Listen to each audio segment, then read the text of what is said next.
గణేష్ ఉత్సవాల సన్నద్ధతపై మంత్రి పొన్న ప్రభాకర్ అధికారులు పోలీసులతో రివ్యూ నిర్వహించారు. సమావేశంలో మాట్లాడుతున్నారు. లైవ్ లో చూద్దాం.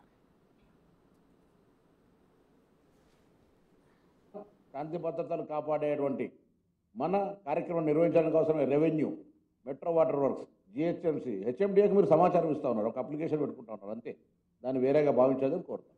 సార్, గత కొన్నేళ్లుగా హుస్సేన్ సాగర్లో నిమజ్జనం జరుగుతూ హైకోర్టు సైతం గతంలో ఆదేశాలు ఇచ్చింది. ఆ వివాదం ఇంకా కొనసాగుతూనే ఉంది.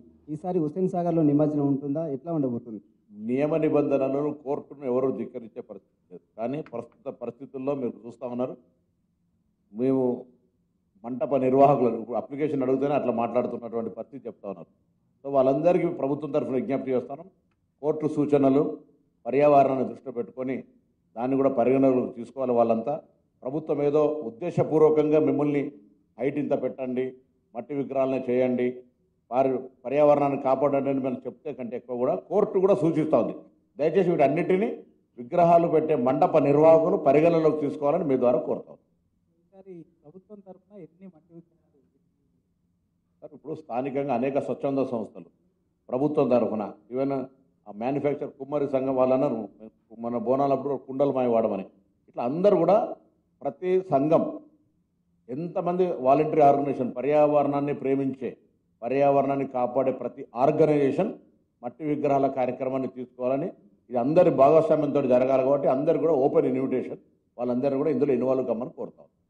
విగ్రహాలు నిమజ్జన సమయంలో పోలీసులు ఒత్తిడి గురి చేస్తున్నారు, త్వరగా విగ్రహాలు తరలించాలని ఆర్భాటాలు చేస్తున్నారు, ప్రశాంతంగా ఉత్సవాలు జరిపించుకునే విధంగా చర్యలు తీసుకోవట్లేదంటూ కూడా గతంలో పోలీసుల మీద ఆరోపణలు కూడా వినపడ్డాయి. మండప నిర్వాహకులకు ఎక్కడ కూడా టైం ఇవ్వట్లేదు. అంటే అటు ఖైరతాబాద్ గణేశుడు కావచ్చు, చాలా విగ్రహాలు కూడా త్వరగా కంప్లీట్ చేయాలని పోలీసులు చెప్తున్నారు. దీన్ని కొంచెం ఈసారి ఎలా ఉండబోతుంది ఇలాంటి విషయాలు? అంత తొందర పెడితేనే 48 గంటలు అవుతుంది.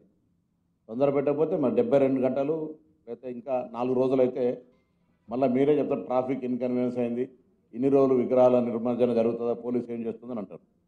సో నేను ఎక్కేదాకా బస్సు ఆగాలి, నేను ఎక్కినాక బస్సు ఎందుకు ఊకాపుతారు అన్నట్టు ఉంటుంది. కాబట్టి అది దానికి సంబంధించిన చర్చకు, ఎందుకంటే నేను మళ్ళీ కోరుతా ఉన్నా, ఇది ప్రజలను హైదరాబాద్లో తిరిగేటువంటి అనేక రకాల వ్యవస్థ ఇది.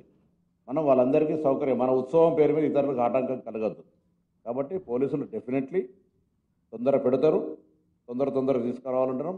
మీరు కూడా అందుకు సహకరించాలి.